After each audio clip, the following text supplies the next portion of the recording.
ವಿಶಿಷ್ಟವಾಗಿ ಹುಟ್ಟಿಕೊಂಡವರು ನಾವು.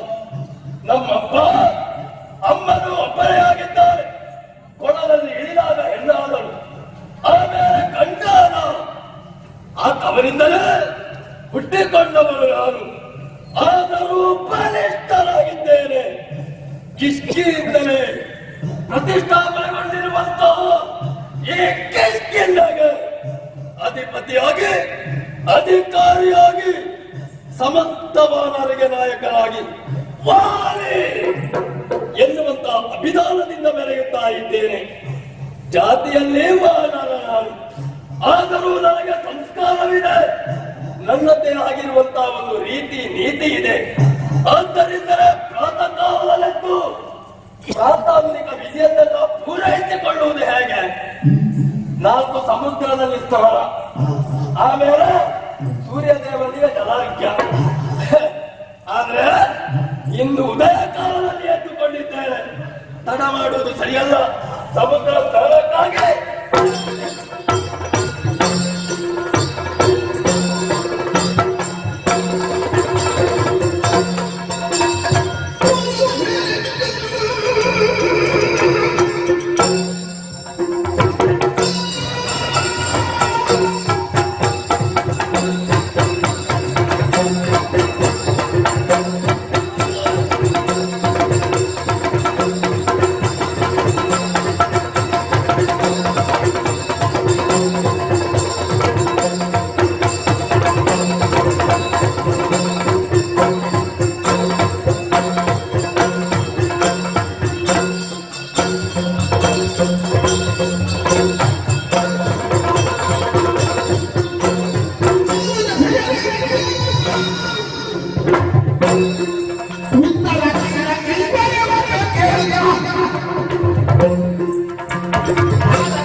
ಉತ್ತರದಲ್ಲಿರುವಂತಹ ಆ ಸಮುದ್ರದಲ್ಲಿ ಸ್ನಾನವನ್ನು ಮಾಡಿದಲ್ಲಿಗೆ ನನ್ನ ನಿತ್ಯಾತ್ಮಿಕ ಆದ ಹಾಗೆ. ಆದ್ದರಿಂದ ಅತ್ತ ಕಡೆ ಕವಿತೆ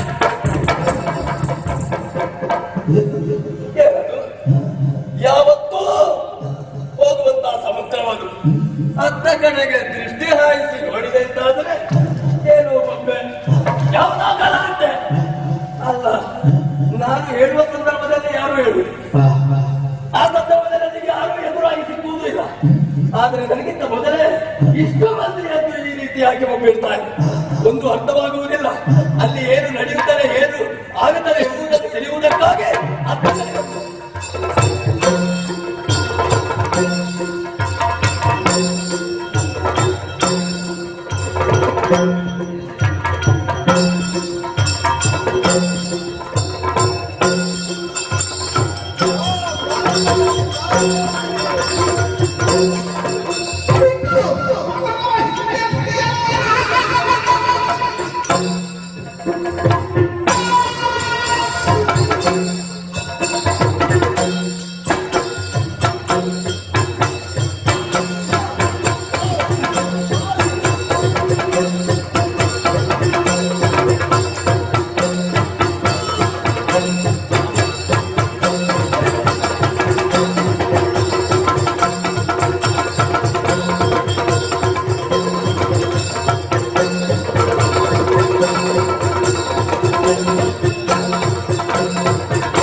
ವಿಚಿತ್ರವೇ ಹೌದು. ಪರಮಾಶ್ಚರ್ಯ. ಎಷ್ಟು ಮಂದಿ, ನಾನು ಕೇವಲ ಒಂದು 10-15 ಮಂದಿ ಇದ್ದಾರೆ. ಅಷ್ಟಲ್ಲ, ರಾಕ್ಷಸರು ಅಟ್ಟಹಾಸದಿಂದ ಮೇರುತ್ತಾ ಇದ್ದಾರೆ. ಮತ್ತೊಂದೆಡೆಯಲ್ಲಿ ದೇವತೆಗಳು ಸ್ವರ್ಗಲೋಕದಲ್ಲಿ ಏನಾಗಿದೆ ಅಂತ ಗೊತ್ತಿಲ್ಲ, ಎಲ್ಲ ಇಳಿದು ಬಂದಿದ್ದಾರೆ. ಹಾಗಾದ್ರೆ ಒಂದು ಹಗ್ಗ, ಆ ಬದಿಯಲ್ಲಿ ತುಂಬ ಮಂದಿ, ಮತ್ತೊಂದು ಬದಿಯಲ್ಲಿ ಅದೆಷ್ಟೋ ಮಂದಿಗಳು ಹಿಡಿದು ಆ ಕಡೆ ಈ ಕಡೆ, ಆ ಕಡೆ ಈ ಕಡೆ ಎಳೆಯುತ್ತಾ ಇದ್ದಾರೆ. ಏನು ನಡೆಯುತ್ತದೆ, ಯಾಕೆ? ಎಲ್ಲ ನನ್ನಪ್ಪ ಕಿರೀಟ ಕಟ್ಟಿಕೊಂಡು ತಲೆ ಭಾರ ಆದ ಹಾಗೆ ದೂರದಲ್ಲಿ ಕುಳಿತುಕೊಂಡಿದ್ದಾರೆ. ನನ್ನ ಅಪ್ಪನಲ್ಲಿ ವಿಚಾರಿಸಬೇಕು.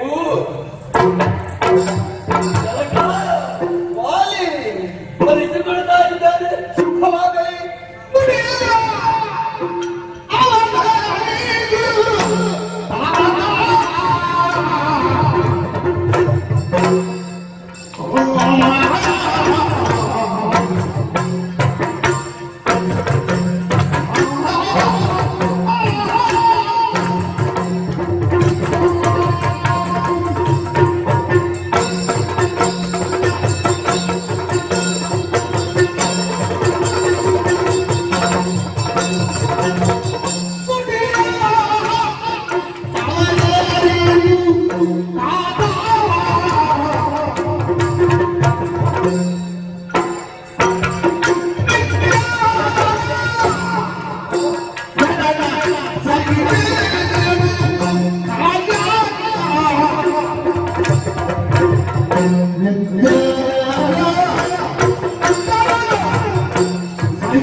ನುಡಿಯನ್ನು ಅವಗಣಿಸಿ ಕೇಳಬೇಕು.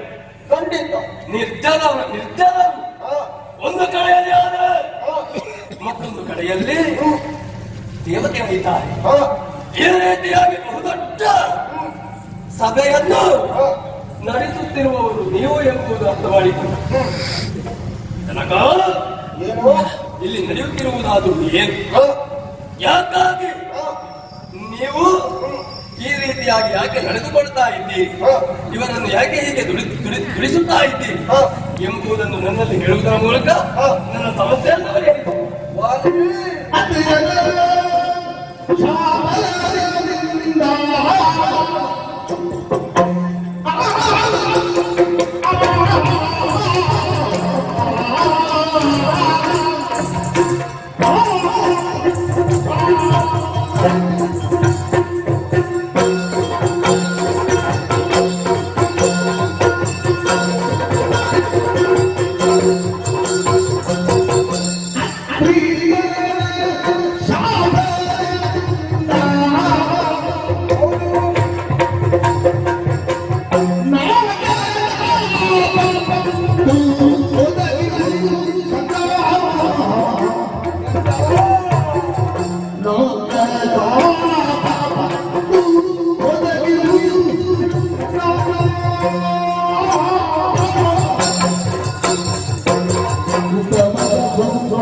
ವಂದಿಸಿಕೊಳ್ಳುತ್ತಾ ಇದ್ದೇವೆ.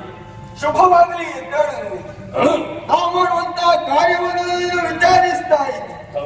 ಸುರರು ಅಸುರರು ಒಟ್ಟಾಗಿದ್ದಾರೆ, ಏನು ಮಾಡ್ತಾ ಇದ್ದೀರಿ ಅನ್ನುವ ಹಾಗೆ. ಇದಕ್ಕೆ ಬಲವಾದಂತಹ ಕಾರಣವಿದೆ. ಈ ಹಿಂದೆ ಸಂಭ್ರಮದಿಂದ ಐರಾವತವನ್ನು ಏರಿಕೊಂಡು ಹೋಗುತ್ತಿರುವಂತಹ ಸಂದರ್ಭ ದೂರ್ವಾಸರು ಘನಮಾಲಿಕೆಯನ್ನು ಹಿಡಿದುಕೊಂಡು ಬಂದರು. ಆ ಮಾಲಿಕೆಯನ್ನು ನನ್ನ ಕೊರಳಿಗೆ ಹಾಕಿದರು. ಆದ್ರೆ ನಾನೇನು ಮಾಡಿದೆ ಗೊತ್ತಾ, ಅದನ್ನು ತೆಗೆದು ಐರಾವತದ ಕೊರಳಿಗೆ ಹಾಕಿದೆ. ಅದರ ಯೋಗ್ಯತೆಯನ್ನು ಅರಿಯದೆ ಮತ್ತೊಂದು ವಿಚಾರ, ಸ್ವರ್ಗ ಲೋಕದಲ್ಲಿ ನಿಮಗೆ ಮಾಲೆಗೆ ಎಷ್ಟು ಬೇಕಾದರೂ ಇದೆ. ಹೌದು, ಹಾಗಾಗಿ ಐರಾವತದ ಕೊರಳಲ್ಲಿ ಶೋಭಿಸಲಿ ಅನ್ನೋ ಹಾಗೆ ನಾನು ತೆಗೆದು ಅದರ ಕೊರಳಿಗೆ ಹಾಕಿದೆ. ಒಳ್ಳೆಯದಾಯ್ತು. ಅದರ ಯೋಗ್ಯತೆಯನ್ನು ಅರಿಯದಂತ ಅದು ಕಾಲಿನಾಡಿಗೆ ಹಾಕಿ ತುಳಿಯಿತು. ಹೌದಾ? ಅದಕ್ಕೂ ಅದು ಬೇಡವ ಅಂತ ಕಂಡಿದ್ದೆ. ಹೌದು. ಆದ್ರೆ ಇದನ್ನು ದೂರ್ವಾಸರು ನೋಡಿದ್ರು, ಸಿಟ್ಟುಗೊಂಡಂತ ಅವರು ಶಾಪವನ್ನು ಕೊಟ್ಟರು. ಹೌದಪ್ಪ, ಅವರು ತಂದ ಮಾಲೆ ಪುಡಿ ಪುಡಿಯಾದದನ್ನು ನೋಡಿ ಅವರಿಗೆ ಸಿಟ್ಟು ಬಂದ. ಪಾಪ ಎಲ್ಲಿಂದಲೂ ಸಂಪಾದನೆ ಮಾಡಿಕೊಂಡು ಬಂದಿದ್ದಾರೆ, ಸ್ವಲ್ಪ ಏನೋ ಕೊಟ್ಟಿರಬೇಕು. ಏನಾಯ್ತು ಮತ್ತೆ? ಆ ನಂತರ ಶಾಪ ಏನು ಕೊಟ್ಟರು ಗೊತ್ತೇ, ನಿನಗೆ ಅಧಿಕಾರದ ಮನ, ಐಶ್ವರ್ಯದ ಮನ, ಹಾಗಾಗಿ ನಿನ್ನ ಅಧಿಕಾರ ಬೇರೆಯವರ ವಶವಾಗಲಿ. ಹೌದು, ಹೀಗೆ ಶಾಪ ಕೊಟ್ಟರು. ದೇವಲೋಕದಲ್ಲಿದ್ದ ಸಂಪತ್ತುಗಳೆಲ್ಲ ಶರದಿ ಪಾಲಾಗಲಿ, ಹೀಗೆ ಶಾಪ ಕೊಟ್ಟು ಏನಾಯ್ತು ಮತ್ತೆ? ದುಃಖಿತನಾದಂತ ನಾನು ಹರಿಯಲ್ಲಿ ಹೋಗಿ ಭಿನ್ನವಿಸಿದೆ. ಮಾತ್ರವಲ್ಲ, ಅದಕ್ಕೆ ಪರಿಹಾರವನ್ನು ಕೊಟ್ಟ. ಈಗ ಅವರ ಶಾಪದಂತೆ ಅಲ್ಲಿರುವಂತಹ ವಸ್ತು ಸಂಪತ್ತೆಲ್ಲ ಈಗ ಶರದಿಯಲ್ಲಿದೆ. ಹೌದು, ದೇವಲೋಕದಲ್ಲಿ ಏನಿಲ್ಲ ಈಗ. ಏನಿದ್ದು? ನಾನು ಒಬ್ಬನೇ ಇರುವುದು. ನೀವು ನಿಮ್ಮ ಅವಸ್ಥೆಯನ್ನು ನೋಡುವಾಗ ತಿಳಿದುಕೊಂಡರೆ. ಆದರೆ ಶ್ರೀಮಂತಾರಾಯಣ ಏನು ಹೇಳಿದ? ಮಗ, ಸುರರು ಮತ್ತು ಅಸುರರು ಒಟ್ಟು ಸೇರಿ ಮಂದರ ಪರ್ವತವನ್ನು ಕಡೆಗವನ್ನಾಗಿಸಿ ವಾಸಿತೆಯನ್ನು ಮೇಲಲ್ಲಾಗಿಸಿ ಸಮುದ್ರವನ್ನು ಮದ್ದಿಸಿದರೆ ಮರಳಿ ಸುವಸ್ತುಗಳನ್ನು ಪಡೆಯುವುದಕ್ಕೆ ಸಾಧ್ಯವಾಗುತ್ತದೆ ಅನ್ನುವ ಹಾಗೆ ಹೇಳಿದ. ಹಾಗಾಗಿ ಈ ಸಂದರ್ಭದಲ್ಲಿ ನಾವೆಲ್ಲರೂ ಒಟ್ಟು ಸೇರಿ ಸಮುದ್ರವನ್ನು ಮದ್ದಿಸ್ತಾ ಇದ್ದೇವೆ.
ನಾವಿಲ್ಲಿ ಶ್ರಮ ಬರ್ತಾ ಇದ್ದೇವೆ. ನಿಮ್ಮ ಶ್ರಮ ಪಟ್ಟುದನ್ನು ಕಾಣುವಾಗಲೇ ನಗು ಕೇಳಿ ಬರುತ್ತಾ ತೀರ್ಥರೂಪರೇ, ನೀವಾಡಿದಂತಹ ಮಾತುಗಳನ್ನು ಕೇಳಿದ ಕ್ಷಣ ನಗು ಕೇಳಿ ಬರುವುದಕ್ಕೆ ತೊಡಗಿ. ಯಾಕಂದ್ರೆ ಸಮುದ್ರದಲ್ಲಿರುವಂತಹ ವಸ್ತುಗಳನ್ನು ಮರಳಿ ಪಡೆಯುವಂತಹ ಉದ್ದೇಶದಿಂದ ಸುರಾಸುರರು ಎಲ್ಲವರು ಒಟ್ಟು ಸೇರಿ ಸಮುದ್ರವನ್ನು ಮತಿಸುತ್ತಾ ಇದ್ದೀರಿ. ಹೌದು, ಮಥನ ಮಾಡುತ್ತಾ ಇದ್ದೀರಿ. ಆ ಮೂಲಕವಾಗಿ ನಿಮ್ಮ ಪ್ರಯತ್ನ ಅಗತ್ಯ ಉಂಟೆ. ಸುರರು 33 ಕೋಟಿ ದೇವತೆಗಳಲ್ಲಿ ಅತಿ ಶ್ರೇಷ್ಠರು ತಾವು. 3 ಲೋಕವನ್ನು ತನ್ನ ನಿಯಂತ್ರಣದಲ್ಲಿ ಇರಿಸಿಕೊಳ್ಳಬಹುದಂತಹ ನೀವು ಇಂದು ಈ ರೀತಿಯಾಗಿ ಕಷ್ಟಪಡುವಂತಹ ವಿಚಾರವನ್ನು ನೋಡುವಾಗ ವ್ಯಥೆ ಉಂಟಾಗುತ್ತಾರೆ. ಮಾತ್ರವಲ್ಲ, ದೇವೇಂದ್ರ ನೀವು ಇಂತಹ ದುರಾವಸ್ಥೆ ಒಂದು ಒದಗಿತಲ್ಲ ಎನ್ನುವ ಪರಿಹಾಸ್ಯ ಪ್ರಪಂಚದವರು ಮಾಡುವುದಕ್ಕೆ ಸಾಧ್ಯವಿದೆ. ಮತ್ತೆ ಈ ರೀತಿಯಾಗಿ ನೀವು ಕಷ್ಟಪಟ್ಟದ್ದೇ ಹೌದು ಅಂತಾದ್ರೆ ನಿಮ್ಮ ಸ್ಥಾನಕ್ಕೆ ಚ್ಯುತಿ ಬರುವುದಿಲ್ಲ. ಯಾಕೆ 3 ಲೋಕಕ್ಕೆ ಒಡೆಯ ತಾವಾಗಿದ್ದೀರಿ ಅಂತಹ ನೀವು ಈ ರೀತಿಯಾಗಿ ಕಷ್ಟಪಡುವ ಅವಶ್ಯಕತೆ ಇದೆ. ಅಪ್ಪಯ್ಯ ಏನೋ ಉಂಟು ಅಂತಾದ್ರೆ ನೀವು ಮಾಡುವುದು ಬೇಡ.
ಈ ರೀತಿಯಾಗಿ ಸಮುದ್ರ ಮಂತ್ರವನ್ನು ನೀವು ಮಾಡುವ ಅವಶ್ಯಕತೆ ಇಲ್ಲ.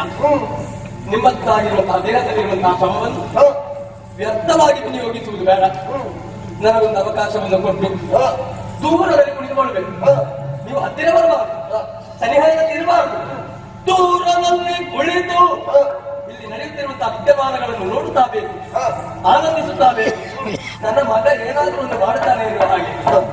ತಂದೆ, ವಾರಿದಿಯನ್ನು ನಾನು ಓರ್ವನೆ ಏಕಾಗಿಯಾಗಿ ಮತಿಸುವುದರ ಮೂಲಕ ಅದರ ಆಳದಲ್ಲಿರುವಂತಹ ವಸ್ತುಗಳನ್ನು ನಾನು ಏನು ಮಕ್ಕಳಾಗಿದೆ ಅಂತ ಭಾವಿಸಿದೆಯಾ? ಸಾಧ್ಯವಾಗಿದ್ದ ನಿನ್ನಿಂದ? ಸಾಧ್ಯವೇ? ಖಂಡಿತವಾಗಿಯೂ ಆದೀತು. ಅವಕಾಶ ಮಾಡಿ.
ನನ್ನ ಅಪ್ಪನಿಂದ ಆಶೀರ್ವಾದವನ್ನು ಪಡೆದಿದ್ದೇನೆ. ಮತಿಸಬೇಕಲ್ಲ. ಇದೆ ಒಂದು ಸುದ್ದಿ ಇದೆ. ಮಂದರ ಪರ್ವತಕ್ಕೆ ಸುತ್ತಿದ್ದಾರೆ. ಕೈಯಾಡು ಅದರ ಬಾಲವನ್ನು ಬಿಗಿಯಾಗಿ ಹಿಡಿದಿದ್ದಾರೆ. ಆಮೇಲೆ ಅದರ ಹೆಡೆ ಇದೆ ಅಲ್ಲ, ಅದನ್ನು ಪ್ರಾಣ ಕೈಯಲ್ಲಿ ಹಿಡಿದುಕೊಳ್ತೇನೆ.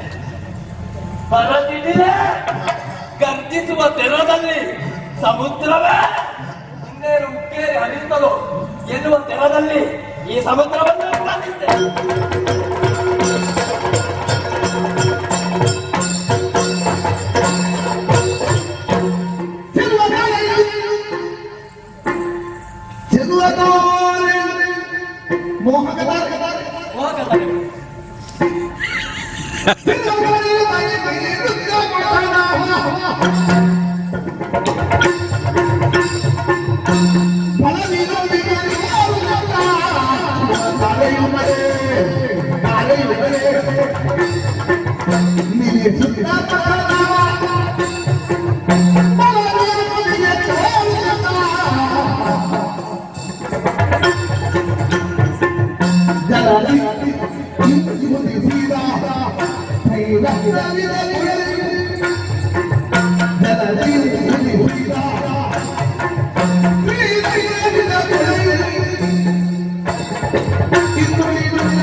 ನಿಮ್ಮ ಮಗನ ಪರಾಕ್ರಮ ಹೌದು.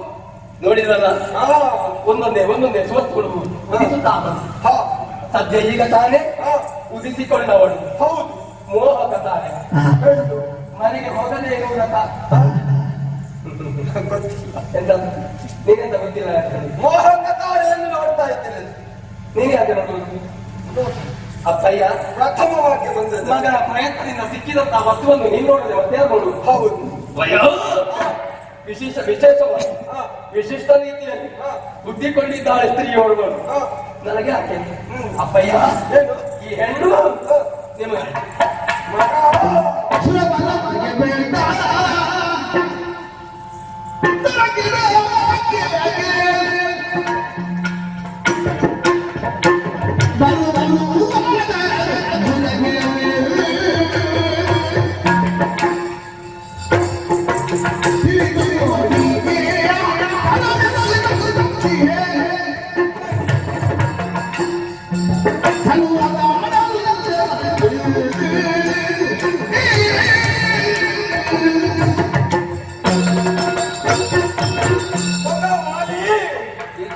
ನಿನ್ನ ಪ್ರಯತ್ನದಿಂದ ಬಂದಂತಹ ಹೆಣ್ಣು ನೀನು ನನಗೆ ಕೊಡ್ತಾ ಇದ್ದೀಯ. ಮತ್ತೆ ನನಗೆ ಯಾಕಪ್ಪಯ್ಯ? ನನಗೂ ಕೂಡ ಯಾಕೆ ಅಂತ ಕೇಳ್ತಾ ಇದ್ದೇನೆ ನಾನು. ಹೌದಾ? ಹಾ, ಅಲ್ಲ, ಹಾ, 10 ಜನ ಶಾಪವೇ ಆಗಲ್ಲ, ಹಾ, ಮನೆಯಲ್ಲಿ ಬಡಿಯಬೇಕು. ಹಾ, ಮತ್ತೊಂದು ವಿಚಾರ, ಹಾ, ಸ್ವರ್ಗ ಲೋಕದಲ್ಲಿ ಇದ್ದದ್ದೇ ಅಲ್ಲ, ಹೌದು. ನೀವು ನೋಡಿದ್ದೇ ಅಲ್ಲ. ಹಾ, ಹಾಗಾದ್ರೆ ನಿಮಗೆ ಇರ್ಲಿ.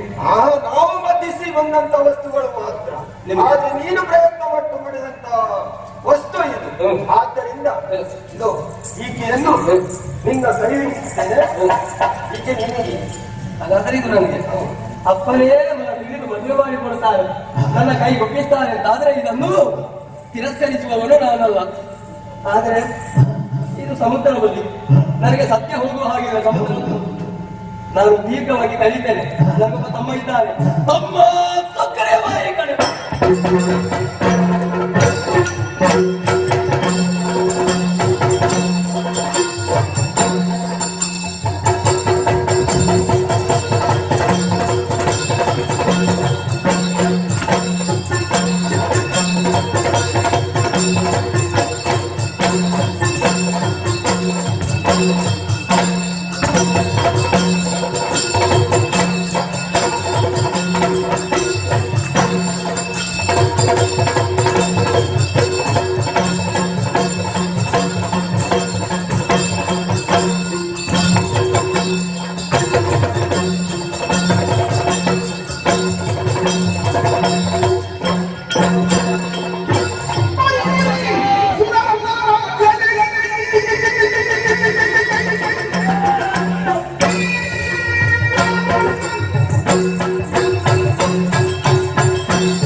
ನೋಡುವಾಗ ನೀನು ಏನಾಗಬೇಕು, ಎಲ್ಲಿಗಾದ್ರೂ ಪೆಟ್ಟಿ ಹೋಗ್ಲಿಕ್ಕೆ ಉಂಟಾ?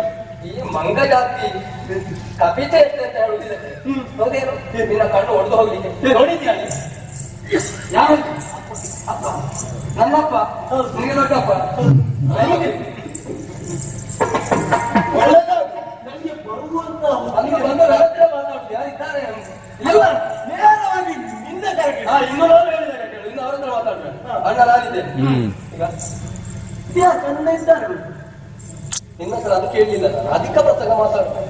ಈಗ ಚಂದ ಇದ್ದಾಳ ಅಲ್ಲ, ಚಂದ ಇಲ್ವ ಅಂತ ಕೇಳಿದ್ದೇನೆ. ಇವಳನ್ನು ನಮ್ಮ ಅರಮನೆಗೆ ಕೊಂಡು ಹೋಗ್ಬೇಕು, ನೀನು ಕರ್ಕೊಂಡು ಹೋಗ್ಬೇಕು. ಇವಳು ಯಾರು? ನಿನ್ನ ಅತ್ತಿಗೆ. ಹಾಗಾದ್ರೆ ನಿಮ್ಮ ತಾಯಿಗೆ ಸಮಾನ, ನನಗೆ ಹೆಂಡತಿ. ಹೋಗು ನನ್ನ ಸಂಭಾವನೆ ಒಂದು ಅತ್ತಿಗೆ ಧರ್ಮಕ್ಕೆ. ಅಪ್ಪಯ್ಯ ಏನು ಮಾಲಿಕ? ಉಂಟು ನನ್ನನ್ನು ಮದುವೆ ಮಾಡಿದ್ದೀವಿ. ಹೌದು. ಯಾವತ್ತಾದರೂ ಪೂರ್ಣವಾಗಬೇಕು ಅಂತಾದ್ರೆ ಮದುವೆ ಆಗಬೇಕಂತೆ. ಹಾ, ಆಮೇಲೆ ಆತ ಸಮರ್ಥವಾಗಿರುವ ಸಾಧಿಸಲು ಬರ್ತಾನೆ. ಒಳ್ಳೆಯದಾಯಿತು. ಈ ಸಭೆಯನ್ನೊಮ್ಮೆ ಸರಿಯಾಗಿ ನೋಡಬೇಕು. ಅಂತೂ ನನ್ನ ತಮ್ಮನಿಗೆ ಧರ್ಮ ಅಯ್ಯ ಏನೋ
ನೋಡಿ, ನನಗೊಂದು ಹೆಂಡತಿ ಸಿಕ್ಕಿದಳು. ಹೌದು.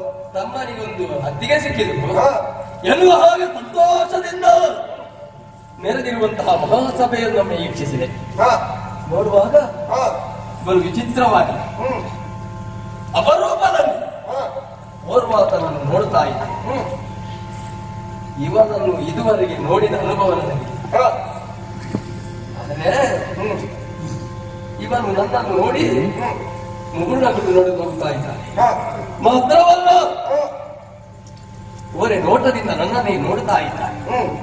ಜನಕ ಏನೋ ಆತ ಯಾರು? ಇಲ್ಲಿಗೆ ಬರುವುದಕ್ಕೆ ಕಾರಣವೇನು? ನೀನು ವರ್ಣದಿಂದ ಶೋಭಾಯಮಾನವಾಗಿ ಕಂಗೊಳಿಸುತ್ತಾ ಇದ್ದಾನೆ. ಇವನ ಪೂರ್ವಾಪದ ವಿಚಾರವನ್ನು ನನ್ನಲ್ಲಿ ಹೇಳ್ತೀಯ?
ಸಭೆಯ ಮಧ್ಯದಲ್ಲಿ ಶೋಭಾಯಮಾನವಾಗಿ ಕುಂಬಳಿಸ್ತಿರುವಂತ ಈತನನ್ನು ನೋಡಿ ಯಾರು ಎಂಬುದು ಹೇಳುತ್ತಾ ಇದೆ. ಈತನ ಇರವನ್ನು ನಿನಗೆ ತಿಳಿದುಕೊಳ್ಳಬೇಕು, ತಿಳಿಯುವುದ ಈತನನ್ನು ಅರಿತುಕೊಳ್ಳುವುದಕ್ಕೆ ಯಾರಿಂದಲೂ ಸಾಧ್ಯವಿಲ್ಲ. ಸೃಷ್ಟಿಕರ್ತ ಬ್ರಹ್ಮನಿಂದಲೂ ಸಾಧ್ಯವಿಲ್ಲ. ಅಷ್ಟು ಯೋಗ್ಯತಾವಂತನಾಗಿದ್ದಾನೆ. ಆದರೂ ಒಂದಿಷ್ಟು ಹೇಳುತ್ತೇನೆ ಕೇಳು. ನಾರಾಯಣ ನೀರಲ್ಲಿ ಸಂಚರಿಸುವವ, ಅದು ರೇಣು ತೃಣ ಕಷ್ಟ ಸ್ಥಾವರ ಜಂಗಮಾದಿಗಳಲ್ಲಿ ನೆಲೆಸಿರುವವನು. ಸಣ್ಣದಾಗಿ ಕಾಣುತ್ತಾನೆ, ಬೃಹದಾಕಾರವಾಗಿ ವಿಶ್ವವನ್ನೇ ವ್ಯಾಪಿಸಿಕೊಳ್ಳುತ್ತಾನೆ ಈತ. ಹೌದು, ಧನುಜ ಕುಲ ಕುಟಾರ ಕರೆಯಿಸಿಕೊಂಡವ. ದುಷ್ಟರ ಕಂಡರೆ ಆಗುವುದಿಲ್ಲ, ಅಲ್ಲೇ ಕೊಂದು ಹಾಕ್ತಾನೆ. ಕಪಟ ನಾಟಕ ಸೂತ್ರಧಾರಿ ನೆನೆಸಿಕೊಂಡಿದ್ದಾನೆ. ನಾಟಕವನ್ನು ಮಾಡ್ತಾನೆ. ಕುತಂತ್ರ ಮಾಡಿದ್ದು ಎಷ್ಟಾಗಿದೆ ಗೊತ್ತದು ಲೆಕ್ಕವೇ ಇಲ್ಲ. ಕುತಂತ್ರಧಾರಿ ಈತ. ಒಮ್ಮೆ ಗೊತ್ತಾಗ್ತದೆ ಅವನ ನೋಡುವ. ಅವನ ಮುಖ ಒಂದು ಸಲ ನಗು ಇದ್ರೆ ಒಂದ್ಸಲ ಕೋಪದಲ್ಲಿ ಇರ್ತದೆ. ಹೌದಪ್ಪ, ಆದ್ದರಿಂದ ಆತನ ಬಗ್ಗೆ ಕೇಳುವುದಕ್ಕೆ ಇನ್ನು ಹೋಗ್ಬೇಡ.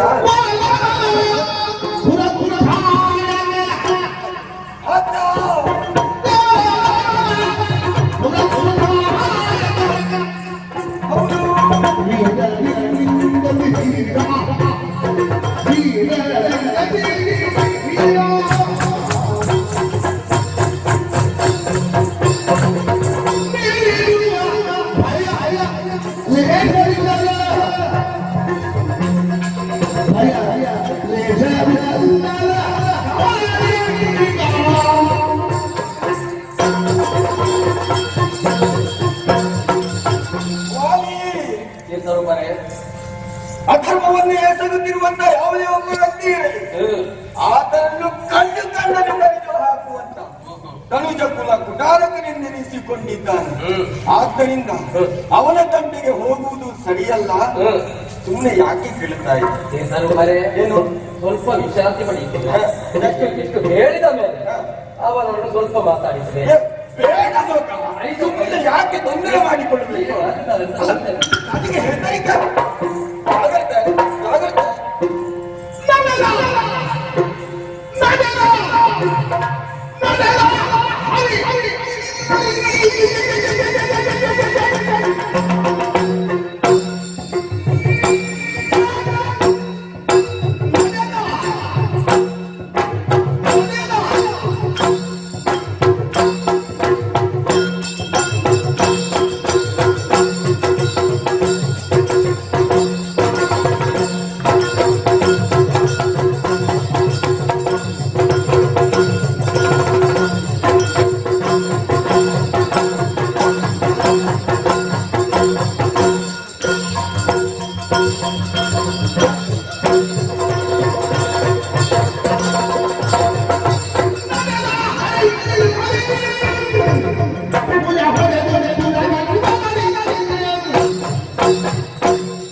ಅಪರಿಚಿತನೇ ನೀನು ಯಾರು ಎಂಬುದಾಗಿ ನನ್ನ ಅಪ್ಪನಲ್ಲಿ ಕೇಳಿದಾಗ ತುಂಬಾ ಹೊಗಳಿಬಿಟ್ಟ. ಧನುಜರಿಗೆ ಕುಲಕುಟಾರಕರಂತೆ. ಧನುಜ ಅಂತ ಹೌದಂತೆ. ಭೂಮಿ ಆಕಾಶವನ್ನು ವ್ಯಾಪಿಸಬಲ್ಲವರಂತೆ. ಪ್ರಪಂಚದಲ್ಲಿ ಎಲ್ಲವರನ್ನೂ ಉದ್ಧರಿಸುವಂತಹ ಲೀಲಾಮೂರ್ತಿಯಂತೆ. ಮತ್ತೆ ನಾಟಕ ಮಾಡ್ತೀಯಂತೆ ನೀನು. ಹೌದೌದು. ಕಪಟ ನಾಟಕ ಸೂತ್ರಧಾರಿಯಂತೆ. ನಿನ್ನ ಸೂತ್ರವನ್ನು ತಿಳಿದುಕೊಳ್ಳಬೇಕು. ನಿನ್ನ ಸೂತ್ರ ಯಾವ ರೀತಿಯಲ್ಲಿ ಇದೆ ಅದನ್ನು ತಿಳಿಯಬೇಕು ಎನ್ನುವಂತಹ ಉದ್ದೇಶದಿಂದ ಮುಂದೆ ಬಂದಿದ್ದೇನೆ. ಕೆಲವು ಮಸಿವರ್ಣ ಬಾ ಅಲ್ಲಿಂದ ಎದ್ದೇವೆ. ನೋಡಿದ್ಯಾ ಇಲ್ಲಿ ಮಾಡಿದಂತಹ ಘನಕಾರ್ಯ? ಏನು ಮಾಡಿದೆ? ಸಮುದ್ರವನ್ನು ಮತಿಸಿದೆ. ನಾನೊಬ್ಬನೇ. ಅಂತಹ ಪರಾಕ್ರಮ ಇನ್ನೂ ಕುಗ್ಗಿ ಹೋಗಿಲ್ಲ. ಭುಜದ ಶೌರ್ಯ ಉಕ್ಕು ತಲಿಗುವುದು. ಹೌದು, ಬಾ ಬಾ ಒಮ್ಮೆ ಹೋರಾಟ ಮಾಡು.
ಹೋರಾಟ ಮಾಡಿ ನಭೂತೋನ ಭವಿಷ್ಯತಿ ನಾನಿದ್ದದನ್ನು ನೀವು ಹಿಂದೆ ನೋಡ್ಲೇ ಇಲ್ಲ.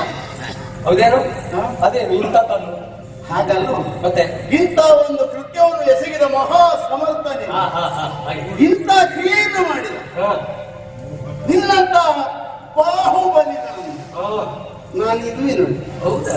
ಇಲ್ಲದಿದ್ರೆ 99 ಕೋಟಿ ಮಹಾನ್ ಶಕ್ತಿಗಳು ಸೇರಿ ರಚಿಸುವುದಕ್ಕೆ ಉಪವಾಸ ಪಡುತ್ತಿರುವ ಆ ಭಕ್ತಿಗೆ ಏಕಾಂಗಿಯಾಗಿ ತಲೆ ಬಾಲವನ್ನು ಹಿಡಿದು ನಿನ್ನ ಭುಜ ಶೌರ್ಯವನ್ನು ತೋರಿಸಿ ಬಿಟ್ಟೆಲ್ಲ.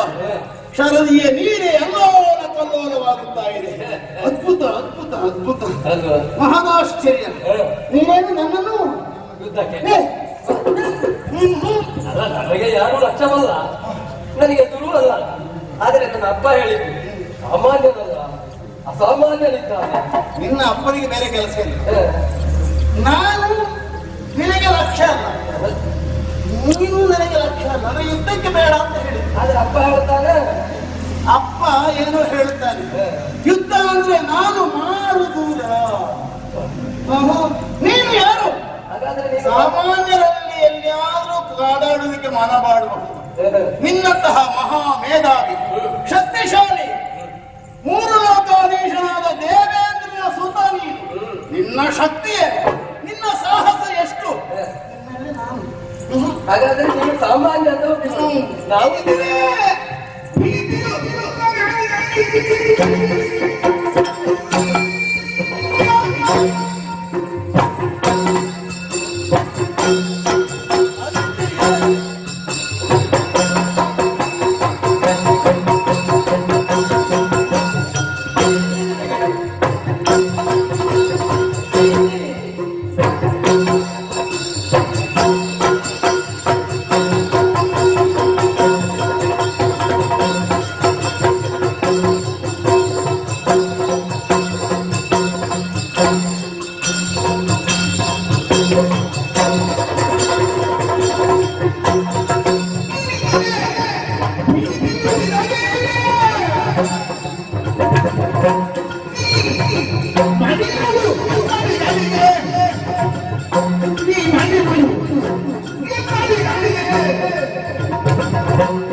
ಭೀತಿಗೊಂಡಿದ್ದೆ.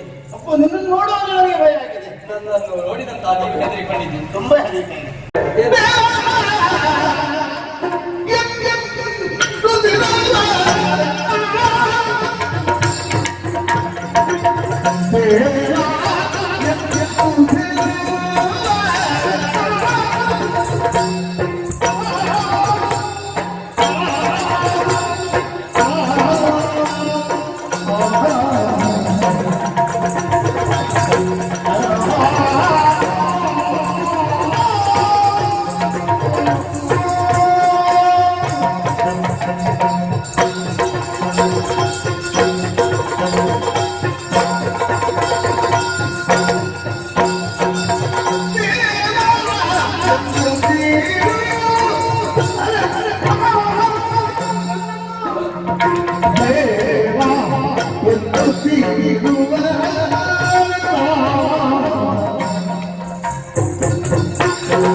ಮೂರು ಲೋಕದಲ್ಲಿಯೂ ಯಾವ ಕ್ಷಣದಲ್ಲಿಯೂ ಯಾವ ಸ್ಥಳಕ್ಕೆ ನಾನು ಹೋದರೂ ಅತ್ಯಂತ ಭಕ್ತಿಯಿಂದ ಕರೆದೊಯ್ದು ಅರ್ಘ್ಯ ಪಾದ್ಯಾದಿಗಳಿಂದ ನನ್ನನ್ನು ಸ್ತುತಿಗಳಿಸಿ ಸಂತೋಷಗೊಳಿಸಿ ಉನ್ನತ ಸ್ಥಾನದಲ್ಲಿರಿಸಿ ಬಹುಭಕ್ತಿಯಿಂದ ಪೂಜೆ ಮಾಡುವವರು ಎಷ್ಟೋ ಸಂಖ್ಯೆಯಲ್ಲಿದ್ದಾರೆ. ಹೌದೌದು, ಭಕ್ತಿಯಿಂದ ನನ್ನನ್ನು ಕರೆದರೆ, ತಪಸ್ಸಿನಿಂದ ಮೆಚ್ಚಿಸಿದರೆ, ಪೂಜೆಯಿಂದ ತೃಪ್ತನನ್ನಾಗಿಸಿದರೆ ಅವರ ಬಯಕೆಯನ್ನು ಆಗಾಗ ಈಡೇರಿಸುವ ಶಕ್ತಿವಂತ ನಾನು. ಅಂದ್ರೆ ಅವರು ಕೇಳಿದ ವರವನ್ನೆಲ್ಲ ಕೊಡ್ತೇನೆ. ಅವರ ಮನಸ್ಸಿನಲ್ಲಿ ಯಾವ ಇಷ್ಟಾರ್ಥವನ್ನು ಬಯಸುತ್ತಾರೋ ಆ ಕ್ಷಣದಲ್ಲಿ ಪೂರೈಸುವ ಉನ್ನತ ಸ್ಥಾನದಲ್ಲಿ ನಾನಿದ್ದೇನೆ. ಹೌದಾ? ನಾನು ನಿನಗೆ ಕೈ ಮುಗಿಯುವುದು ಅಥವಾ ಕಾಲು ಹಿಡಿಯುವುದು ಗೊತ್ತಾದ್ರೆ ನಾಳೆಯಿಂದ ಈ 93 ಕೋಟಿ ಮಂದಿಯು ನನ್ನ ಕಾಲು ಹಿಡಿ ಅಂತ ಹೇಳ್ತಾರೆ. ಅದಕ್ಕೆ ನಾನು ಅವರಿಗೆಲ್ಲ ದೇವನಾಗಿದ್ದೇನೆ. ನಿನ್ನ ಕಾಲು ಹಿಡಿದ್ರೆ ಆ ದೇವತ್ವನ ಮರ್ಯಾದೆ ಹೋಗ್ತದೆ. ಬರಬೇಕಾದ ನಾನು ಕೊಡ್ತೇನೆ. ಇಂದ್ರನಂದನ ಎನ್ನುವ ಅಹಂ ಬೇಡ. ನೀನು ನನ್ನಲ್ಲಿ ಭಕ್ತಿಯಿಂದ ಕರೆಜೋಡಿಸಿ ದೇವರೇ ನನಗೆ ಇಂಥ ಒಂದು ಹೊರಬೇಕು ಎಂದು ಕೇಳಿದ್ರೆ ತಕ್ಷಣ ಕೊಡ್ತೇನೆ.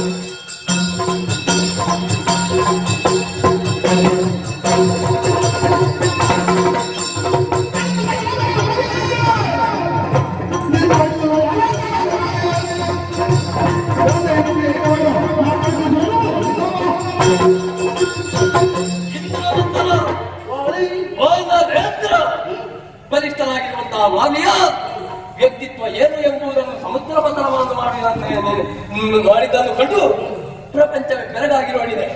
ಅಂತಲ್ಲಿ ನಿನ್ನಲ್ಲಿ ನಾನು ವರ ಕೇಳುವುದೇ ಅಥವಾ ಏನನ್ನಾದರೂ ಕೇಳಿ ನನ್ನ ಮಾನ ಕಳೆದುಕೊಳ್ಳಬೇಕು ಹೇಳು. ನನ್ನ ಕೀರ್ತಿಯ ಕಿರೀಟಕ್ಕೆ ಒಂದು ವರ ಸಿಕ್ಕಿದೆ ಮತ್ತು ಪ್ರಜ್ವಲಿಸಿದೆ. ಬೇಡ, ಈ ಕಿರೀಟಕ್ಕೆ ಇನ್ನೊಂದು ಯಾವ ಗರಿಯೂ ಬೇಡ. ಅವತಾರೇಂದ್ರ, ವಾನರೇಂದ್ರ, ಇದಕ್ಕೆ ಇದ್ದಷ್ಟು ಗರಿ ಸಾಕು. ಮುಳುಗಿಂದ ನನಗೆ ವಂದಿಸಿದ ಹಾಗಾಗಿ. ಅಯ್ಯ, ನನ್ನಲ್ಲಿರುವಂತಹ ಸತ್ವ ಏನು ಎಂಬುದನ್ನು ಪ್ರಪಂಚ ತಿಳಿಯಬೇಕು ಅಂತಾದ್ರೆ ನಾನೊಂದು ಘನ ಕಾರ್ಯವನ್ನು ಮಾಡ್ತೇನೆ. ಇಷ್ಟು ಮಾಡಿದ್ದು ಸಾಕಾಗುವುದು, ಇನ್ನೇನು ಮಾಡಿ? ಎಲ್ಲವರು ನಿನ್ನನ್ನು ಮೆಚ್ಚಿಸಿಕೊಳ್ಳುತ್ತಾರೆ, ಸ್ತುತಿ ಮಾಡ್ತಾರೆ, ವಂದಿಸುತ್ತಾ ಇದ್ದಾರೆ. ನಿನಗೆ ವಂದ್ಯನು ನಾನು ಎಂಬುದನ್ನು ತೋರಿಸಿಕೊಳ್ಳುವುದಕ್ಕಾಗಿ ನಿನಗೇನು ಬೇಕು, ವರ ಯಾವುದು ಬೇಕು ಕೇಳು, ನಾನು ಕೊಡ್ತೇನೆ.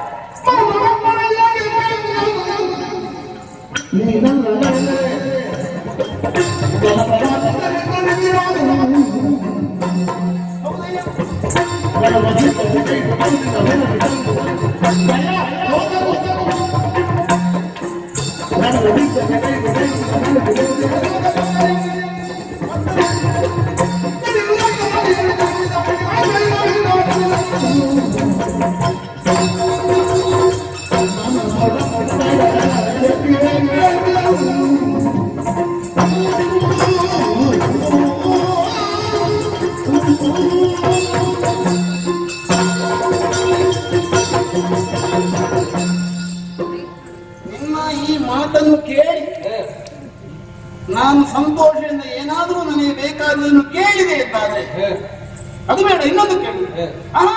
ಇಲ್ಲ ಬೇರೆ ಕೇಳು ಅಂತ ನೀನು ನನ್ನಲ್ಲಿ ವಾದ ಕೇಳಿದ್ರೆ ನಿನ್ನಲ್ಲಿ ವಾದ ಮಾಡುವಷ್ಟು ಸಾಮರ್ಥ್ಯವೂ ನಾನು ಅಲ್ಲ. ಒಂದು ವೇಳೆ ಸಿಟ್ಟಿನಿಂದ ಕಾಳಗವನ್ನು ಸಿಗಿದೆವು ಎಂದಾದ್ರೆ ಅಬ್ಬಬ್ಬ, ನಿನ್ನನ್ನು ಜಯಿಸುವುದಕ್ಕೆ ಈ 7 ವರ್ಷ ಕಾದಿದರೂ ನನ್ನಿಂದ ಸಾಧ್ಯವಿಲ್ಲ. ಮತ್ತೆ ನೀನು ಕೊಡ್ತೇನೆ ಎಂದದನ್ನು ನಾನು ಪಡೆಯುವುದು ಹೇಗೆ? ಆದ್ದರಿಂದ ನೀನು ನನಗೆ ವಚನ ಕೊಡು. ಹೇಗೆ? ಕರ ತಟ್ಟಿ ನಂಬುಗೆ ಕೊಡುವುದು. ಈಗ ನಾನು ಕರ ತಟ್ಟಬೇಕು ಅಂತೂ ಕರ ತಟ್ಟುವ ಮುಟ್ಟಿಸಿ ಆಯ್ತು. ಸಣ್ಣ ಕೆಲಸ ಅಲ್ಲ ಅದು. ಕರ ಅಂದ್ರೆ ಏನು ಅಂತ ಭಾವಿಸಿ, ಕರದಿಂದ ಏನು ಮಾಡುವುದಕ್ಕೂ ಸಾಧ್ಯವಿಲ್ಲ. ಕರದಿಂದ ನಾವು ಬದುಕನ್ನು ಸಾಧಿಸಿಕೊಳ್ಳುವುದಕ್ಕೆ ಸಾಧ್ಯವಿಲ್ಲ. ಕರ ಅಂದ್ರೆ ಪವಿತ್ರವಾಗಿದೆ. ಈ ಕರದಲ್ಲಿ ಅಗ್ನಿ ಇದೆ ಅಂತ ಹೇಳ್ತಾರೆ. ಆದ್ದರಿಂದ ಅಗ್ನಿ ಸಾಕ್ಷಿಯಾಗಿ ನಾವು ಕರ ತಟ್ಟಿ ಏನನ್ನಾದ್ರೂ ಹೇಳಿದೀವಿ ಎಂದಾದ್ರೆ ಸಾಕ್ಷಿ ಅವನೇ ಅಗ್ನಿ. ಇಲ್ಲದ್ರೆ ಹಂತ ಹಂತವಾಗಿ ಸುಟ್ಟು ಹೋಗ್ತದೆ. ನಾವು ಕೊಡ್ಲಿಲ್ಲ, ಹೇಳಲಿಲ್ಲ. ನನ್ನ ನಡೆ ನುಡಿ ಎಲ್ಲ ಒಂದೇ, ನಿನ್ನಲ್ಲಿರುವಂತಹ ಸಂಶಯದ ಪರಿಹಾರಕ್ಕಾಗಿ ಇದು ಕರ ತಟ್ಟುತ್ತೇನೆ ಕಾಯಿನ ಮಾತ ಮನಸ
ಕರತಟ್ಟಿ ನಂಬುಗೆಯನ್ನು ಕೊಟ್ಟಿದ್ದೀಯ. ಆಕಾಶದಲ್ಲಿರುವಂತಹ ಚಂದ್ರದೇವನನ್ನೇ ತಂದುಕೊಡ್ಬೇಕ, ಪರ್ವತವನ್ನು ಕೆತ್ತ ತಂದಿಡಬೇಕ. ಬೇಡ ಬೇಡ, ಏನು ಬೇಕು? ನೀನು ಅಂತಹ ಕಾರ್ಯವನ್ನು ಎಸಗಿ ಮತ್ತು ದಣಿಯುವುದು ಬೇಡ. ಇನ್ನೂ ನಿನ್ನನ್ನು ನಾವು ದಣಿಸುವುದಿಲ್ಲ. ನನ್ನ ಹಸ್ತದಲ್ಲಿ ನಿನ್ನ ಹಸ್ತವನ್ನು ಇರಿಸಿಕೊಂಡಾಗ ನೀನದನ್ನು ಬಿಡಿಸಿಕೊಳ್ಳುವುದಕ್ಕೆ ಒದ್ದಾಡುವುದನ್ನು ಕಂಡು ನನಗೆ ಬೇಸರವಾಯಿತು. ಅಯ್ಯೋ, ನಿಮ್ಮ ಜಾತಿಯವರಿಗೆ ಹಿಡಿದದ್ದನ್ನು ಬಿಡುವುದಕ್ಕೆ ಗೊತ್ತಿಲ್ಲ ಎಂದು ನಾನು ಅದಕ್ಕೆ ಹೇಳುದು ಕಪಿಮುಷ್ಟಿ. ಹೇಳಿದ್ದನ್ನೇ ಹೇಳುವುದು, ಮತ್ತೆ ಹಿಡ್ಕೊಂಡದನ್ನು ಬಿಡುವುದಕ್ಕೆ ಹಾಗೆ ಕೊಡ್ತೇನೆ ಅಂದಿದ್ದೆ. ಈಗ ನನ್ನ ಕೈಯಲ್ಲಿ ನೀನು ಸಿಕ್ಕಿ ಬಿದ್ದಿದ್ದೀಯ. ವಚನ ಕೊಟ್ಟ ನೀನು ಏನು ಬೇಕಾದ್ರೂ ಕೇಳು ಅಂದಿದ್ದೀಯ. ನಿನ್ನ ತಂದೆ ನನ್ನ ಭಕ್ತ ದೇವೇಂದ್ರ ಹೇಳಿರಬಹುದು, ನಿಗಮಾಗಮಗಳಿಗೂ ಅಗೋಚರನಾಗಿರುವ ಅವನ ವಿಷಯಕ್ಕೆ ನೀನು ಹೋಗಬೇಡ. ಆದರೂ ನಾನು ನನ್ನಲ್ಲಿ ಶಕ್ತಿ ಇದೆ ಎಂದು ತೋರಿಸುವುದಕ್ಕೆ ಬಂದಿದ್ದೀನಿ. ಎಲ್ಲ ಶಕ್ತಿಯು ಈಗ ನನ್ನ ಮುಷ್ಟಿಯೊಳಗಿದೆ. ಭಾಷೆ ಕೊಟ್ಟಿದ್ದೀಯಲ್ಲ, ನನಗೆ ಬೇಕಾದನ್ನು ಕೇಳಬಹುದು. ನಾನು ನಿನ್ನ ಪ್ರಾಣವನ್ನೇ ಕೇಳಿದ್ರೆ ಏನು ಮಾಡ್ತೀನಿ? ಈಗ ನೀನು ಯಾವುದನ್ನು ಕೇಳುತ್ತೀನಿ? ನಿನ್ನ ಪ್ರಾಣವನ್ನ ಕೇಳಿದರೆ ಕೊಡುವೆಯಾ? ಹಿಂದೆ ಮುಂದೆ ನೋಡುವ ಕ್ರಮ ಇದೆ.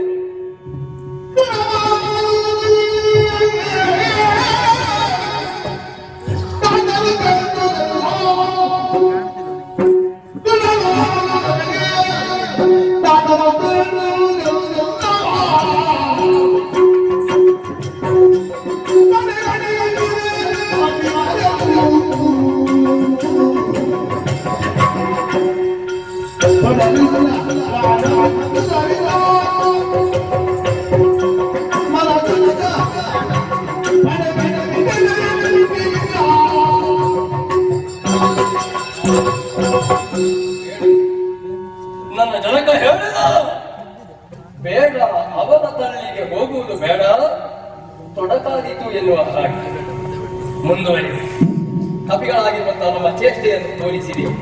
ಪರಿಣಾಮ ನನ್ನ ಪ್ರಾಣವನ್ನೇ ಕೇಳಿಬಿಟ್ಟರಲ್ಲ.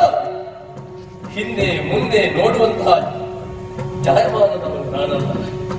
ಹೇಳಿದಂತೆ ನಡೆಯಬೇಕಾದ್ದು ಕರ್ತವ್ಯ. ತೊಡರಿಲ್ಲ. ಮುಂದೆ ಮನದಿಚ್ಛೆಯನ್ನು ಪೂರೈಸಿಕೊಳ್ಳುವುದಕ್ಕೆ ಇದೊಂದು ದಾರಿಯನ್ನು ಹಾಕಿ ಭಾವಿಸ್ತೇನೆ. ಅಯ್ಯ ವಾನರೇ, ಇಂದ್ರನಂತ ಮಾತಿಗೆ ತಪ್ಪುವವನಲ್ಲ. ನಡೆ ನುಡಿಯಲ್ಲಿ ಆಚಾರದಲ್ಲಿ ಎಡರಿ ನಡೆಯುವವನಲ್ಲ. ನೀನು ಕೇಳಿದನ್ನು ನನ್ನ ಪ್ರಾಣವನ್ನು ಇದು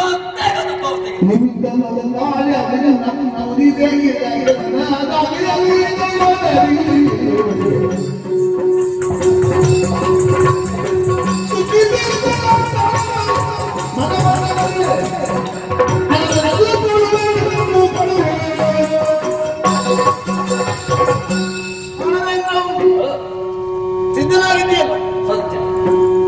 ಪ್ರಾಣವನ್ನು ಕೊಡುವುದಕ್ಕೆ. ನನ್ನ ತಲೆಯನ್ನು ನಿನ್ನ ಅಡಿಯಲ್ಲಿ ಸಮರ್ಪಿಸುವೆ. ಒಳ್ಳೆಯದು. ಆದ್ರೆ ನನಗೀಗ ಅದರ ಅಗತ್ಯವಿಲ್ಲ. ನಿನ್ನ ಪ್ರಾಣ ನನಗೆ ಈಗ ಬೇಡ. ನಿನ್ನ ಪ್ರಾಣ ನನ್ನದು, ನನ್ನದು ನಿನ್ನಲ್ಲಿ ನ್ಯಾಸವಾಗಿ ನಿನ್ನಲ್ಲಿ ಇರಲಿ.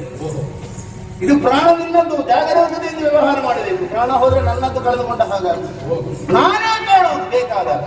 ನೀನು ಇನ್ನೊಬ್ಬರಿಗೆ ಕೊಡುವ ಹಾಗಿಲ್ಲ, ಕೊಡ್ತೇನೆ ಅಂತ. ನನ್ನದನ್ನು ನೀನು ಎಚ್ಚರಿಕೆಯಿಂದ ಕಾಯ್ದುಕೊಂಡಿರಬೇಕು. ಅಂದ್ರೆ ಅರ್ಥ ಏನು?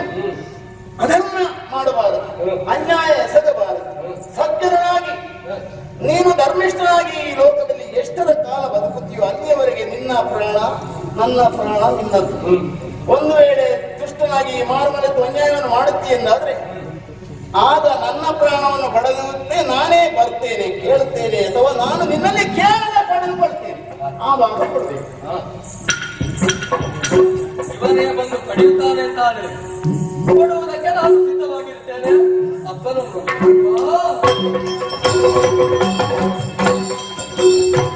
ನನ್ನಂತೆ ಹೋದೆಪ್ಪ. ನನ್ನ ಪ್ರಾಣವನ್ನು ಕೊಡಬೇಕು ಎನ್ನುವ ಹಾಗೆ ಕೇಳಿದ, ಕೊಡುತ್ತೇನೆ ಎನ್ನುವ ಹಾಗೆ ಕೇಳಿದೆ. ಮುಂದೊಂದು ಕಾಲದಲ್ಲಿ ಬರ್ತಾನಂತೆ, ತೆಗೆದುಕೊಳ್ಳತಾನಂತೆ. ನಾನು ಕೊಡುವುದಕ್ಕೆ ಸಿದ್ಧವಾಗಿದ್ದೇನೆ.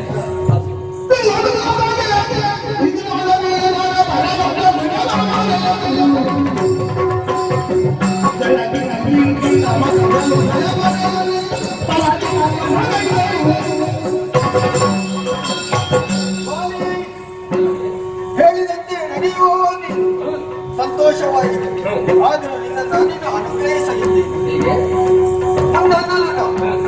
ಯಾರಾದರೂ ಈಗ ವಿರೋಧಿಗಳು ಎದುರಾದ್ರೆ ಅವರ ಜೊತೆ ಹೋರಾಟವನ್ನು ಮಾಡುವಂತಹ ಸಂದರ್ಭ ಅವರ ಅಡ್ಡಶಕ್ತಿ ನಿಮಗೆ ಬರುವ ಹಾಗೆ